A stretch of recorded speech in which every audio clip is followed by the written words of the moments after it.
Magandang buhay! Welcome to Teacher Lynn's class. Karon hisigutan nato ang mga leksyon sa ESP sa katulong quarter. Mao kini ang atong leksyon karong adlaw. Madaginutong paggamit sa kinaiyanhong kahinguhaan o natural resources. Mga pamaagi sa pagpakabana sa kalihukan sa eskwelahan ug komunidad.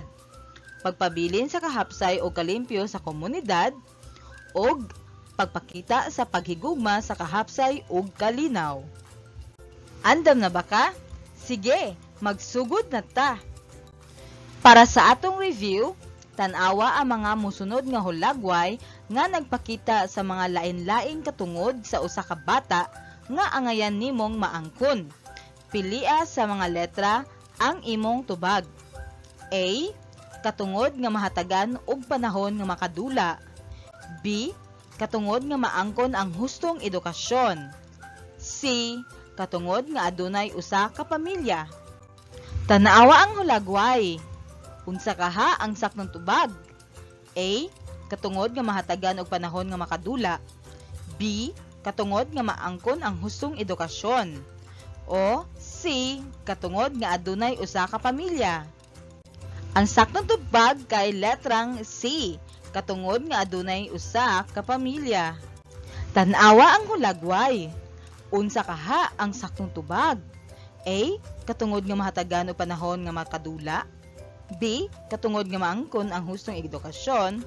O C. Katungod nga adunay usa ka pamilya. Ang saktong tubag kay letrang B. Katungod nga maangkon ang hustong edukasyon. Tan-awa ang hulagway. Unsa kaha ang katungod nga imong naangkon? A. Katungod nga mahatagan og panahon nga makadula. B. Katungod nga maangkon ang hustong edukasyon. O C. Katungod nga adunay usa ka pamilya. Ang saktong tubag kay letrang A. Katungod nga mahatagan og panahon nga makadula. Sakto ba ang imong mga tubag? Awesome! Kini ang unang leksyon nato karong adlaw. Madaginutong paggamit sa kinaiyanhong kahinguhaan o natural resources. Tan-awa ang mga hulagway ug sabta kung unsa ang gibuhat sa mga bata nga anaa niini. I-type ang letra nga nagpadayag sa mensahe sa matag hulagway. A, B, C, D. Number 1. Gisirad-an ang gripo. Ang saktong tubag kay anaa sa letrang A. Gisirad-an ang gripo. Number 2. Nagkaon ang bata og igong pagkaon. Asa kini sa mga hulagway? Tama. Letrang C. Nagkaon ang bata og igong pagkaon. Number 3. Nagtanom ang mga bata. Asa dinhi ang hulagway? Sakto ka! Letrang B. Nagtanom ang mga bata. Number 4.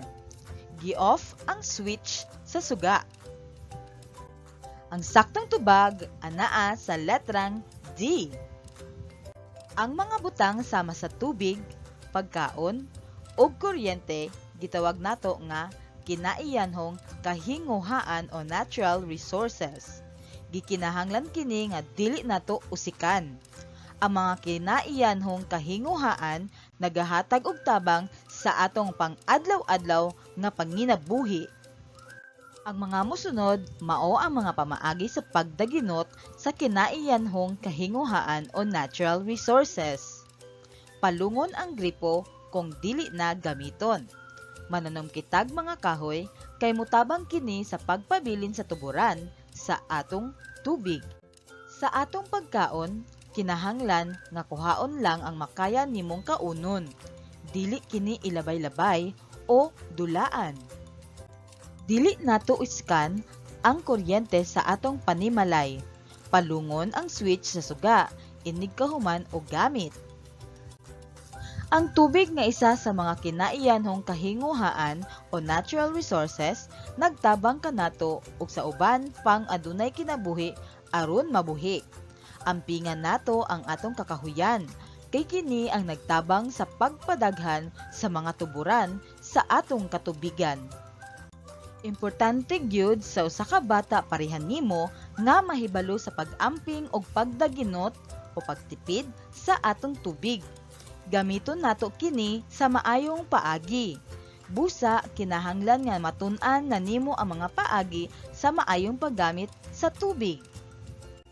Sa atong buluhaton karon, i-type ang yes kung ang hulagway nagpakita og pagdaginot sa tubig, ug no kung wala kini nagpakita. Tan-awa ang hulagway. Naggamit og tasa ang mga bata samtang sila nag-toothbrush sa ilang ngipon. Yes ang saktong tubag. Ang hulagway nagpakita og pagdaginot sa tubig. Tan-awa ang hulagway. Humana pagsalot og tubig ang bata. Iyan ang gi-off ang gripo. Yes or no? Yes ang saktong tubag. Nagpakita ang hulagway og pagdaginot sa tubig. Tan-awa ang hulagway. Nag-agas ang gripo samtang ang bata nag-toothbrush. Yes or no? No ang saktong tubag. Wala kini nagpakita og pagdaginot sa tubig. Tan-awa ang hulagway.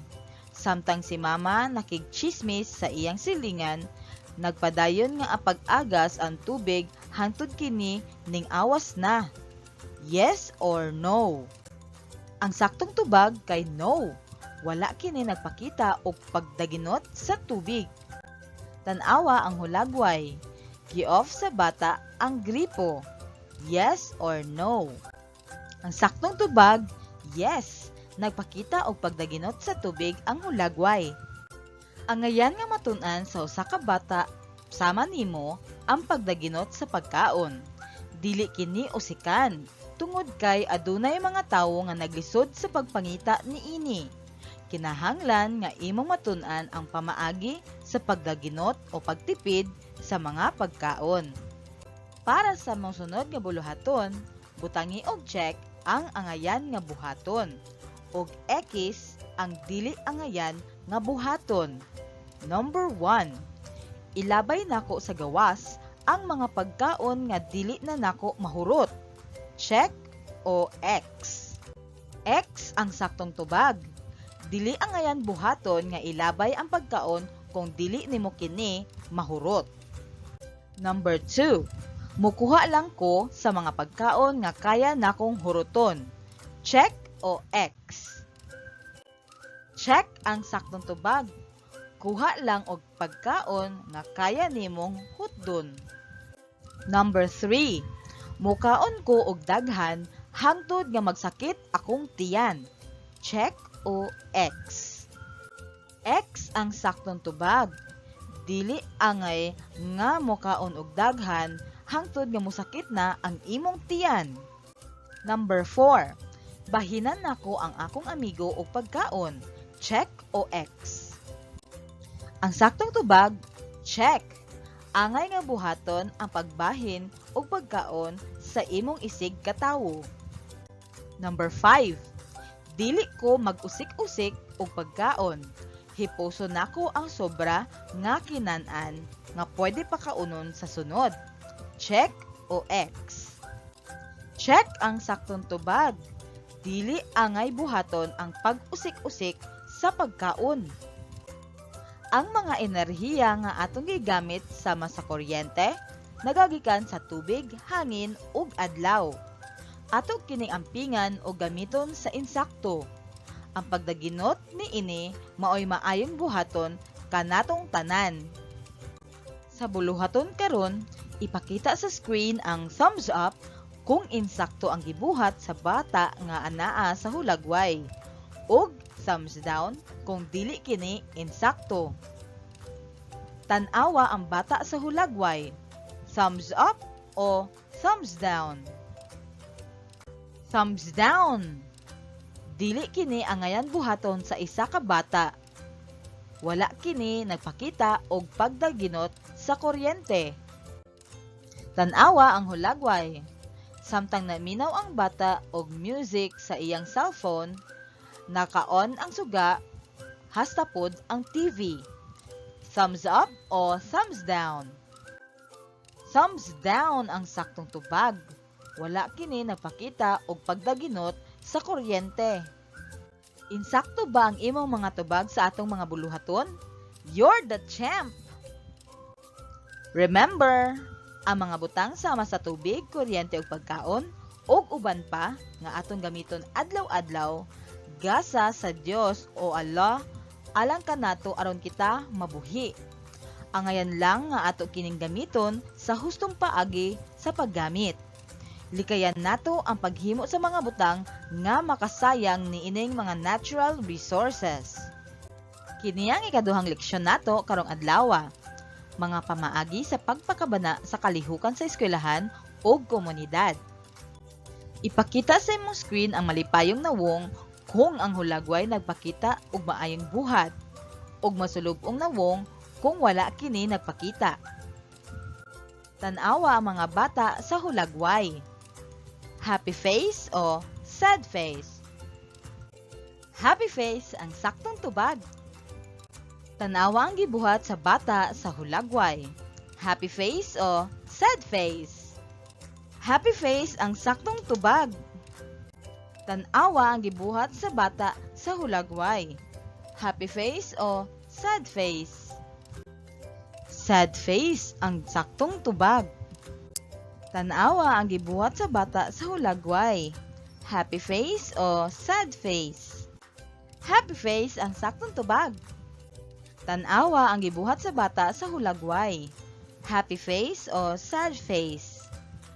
Sad face ang saktong tubag.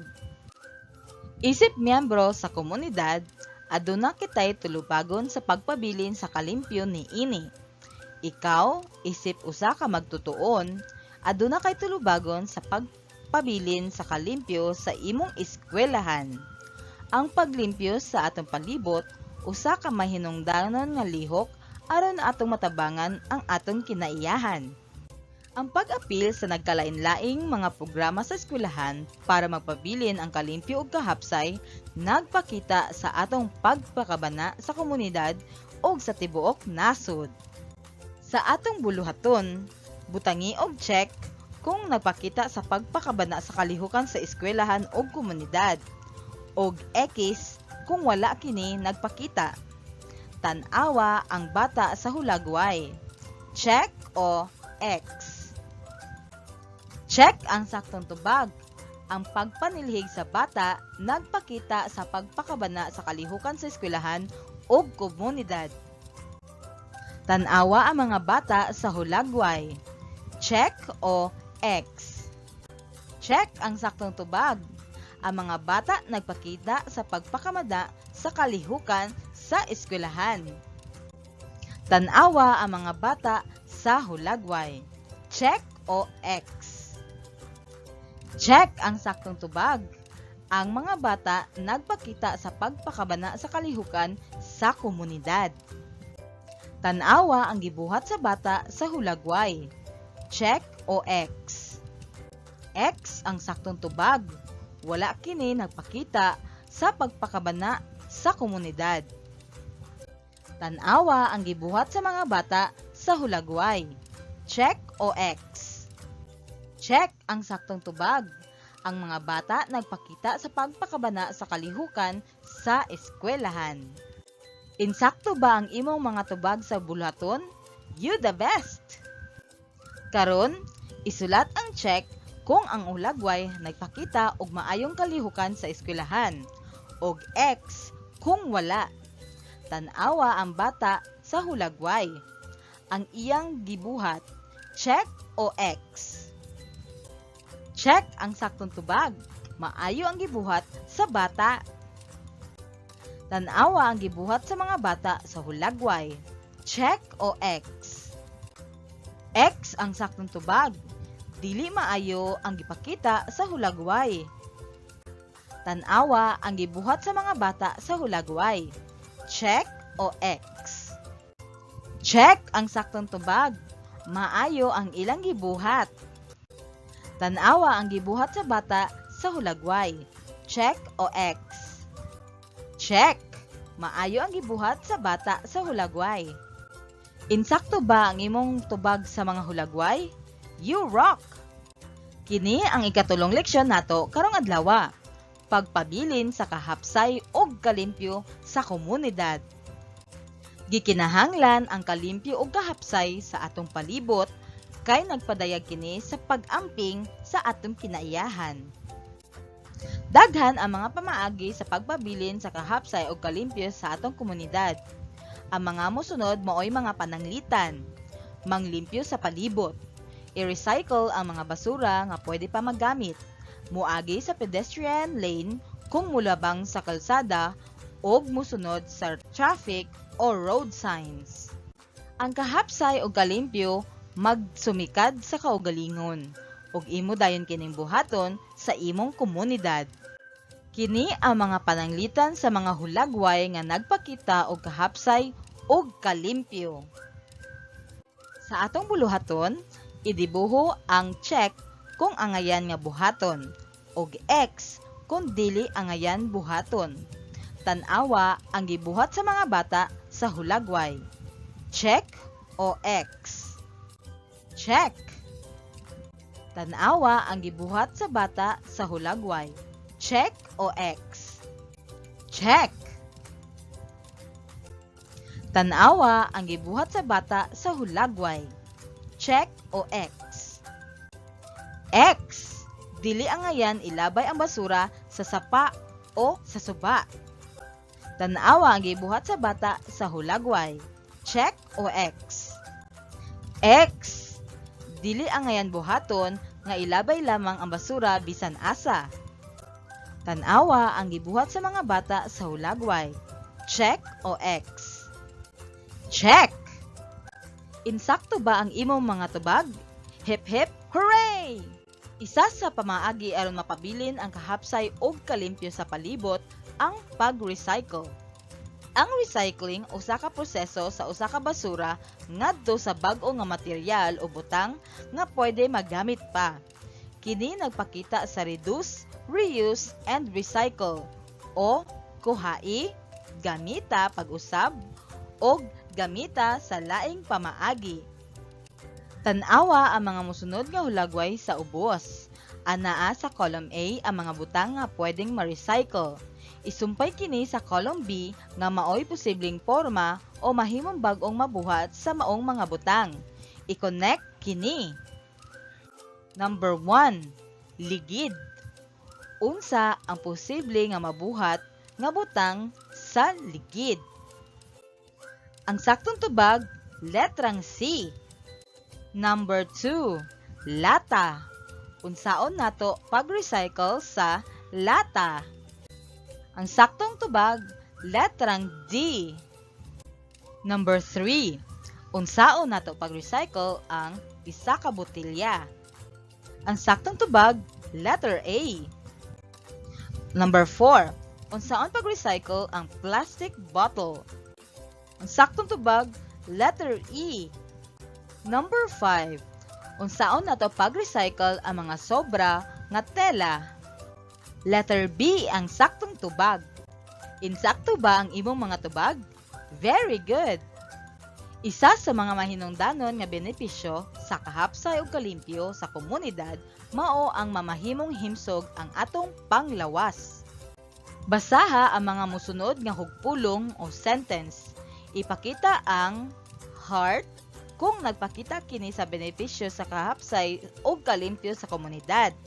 Ipakita ang X kung wala kini nagpakita og kahapsay o kalimpyo sa komunidad. Number 1. Ang mga tanom nga kahoy naghatag kanato og limpyo nga hangin. Heart. Number 2. Ang mga basura naghatag kanato og dugang nga pagkakitaan kung ato kining i-recycle. Heart. Number 3. Ang paglabang sa kalsada bisan asa maghatag kanato og kaayuhan. X. Number 4. Malipayon ang atong pagbati kung hapsay og limpyo ang komunidad. Heart. Number 5. Mahimong himsog ang atong panglawas sa hapsay og limpyo nga komunidad. Heart. Sakto ba ang imong mga tubag? You're a star. Kini ang katapusang leksyon nato karong adlaw.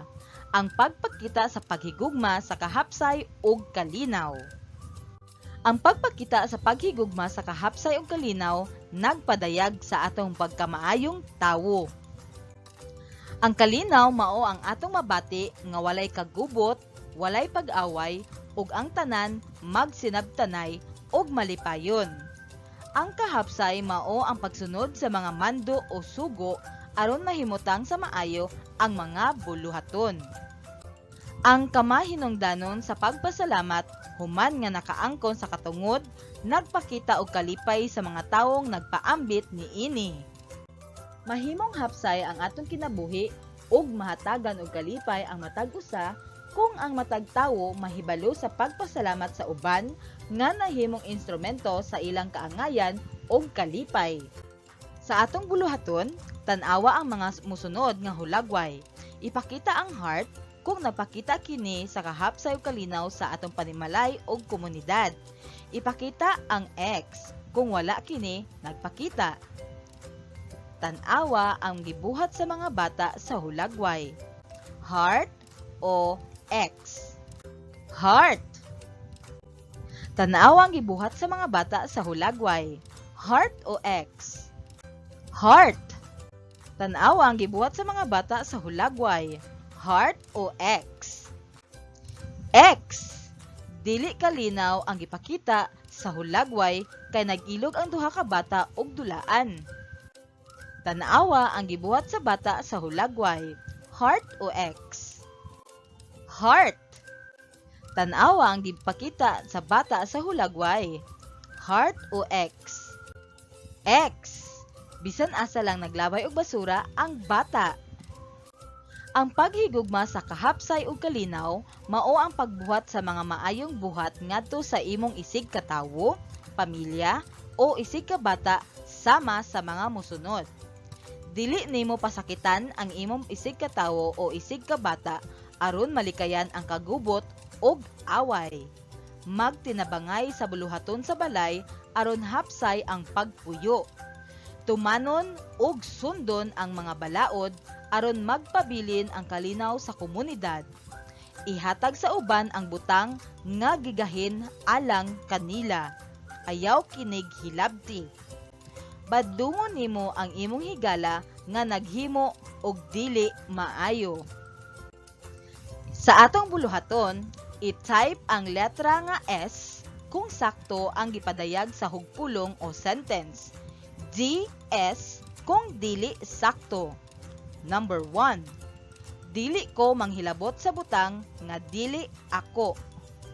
S o DS. S. Sakto. Number 2. Tabangan nako ang akong mama o papa sa buluhaton sa balay. S o DS. S. Sakto. Number 3. Akong ilabay ang akong basura sa kilid sa dalan. S o DS. DS. Dili sakto. Number 4. Paghatag sa imong classmate sa iyang bahin nga pagkaon o butang. S o DS. S. Sakto. Number 5. Pasagdan nako ang akong classmate o higala nga nag-away. S o DS. DS. Dili sakto. Insakto ba ang imong mga tubag sa buluhaton? Mission accomplished na ka, palangga. Hinumdumi. Kini ang mga leksyon nga atong gihisgutan karong adlaw. Madagi notong paggamit sa kinaiyanhong kahinguhaan o natural resources. Mga pamaagi sa pagpakabana sa kalihukan sa eskwelahan o komunidad. Pagpabilin sa kahapsay o kalimpyo sa komunidad. O ang pagpakita sa paghigugma sa kahapsay ug kalinaw. Nalipay akog dako kay nitambong ka sa atong mga leksyon karong adlaw. Daghang salamat!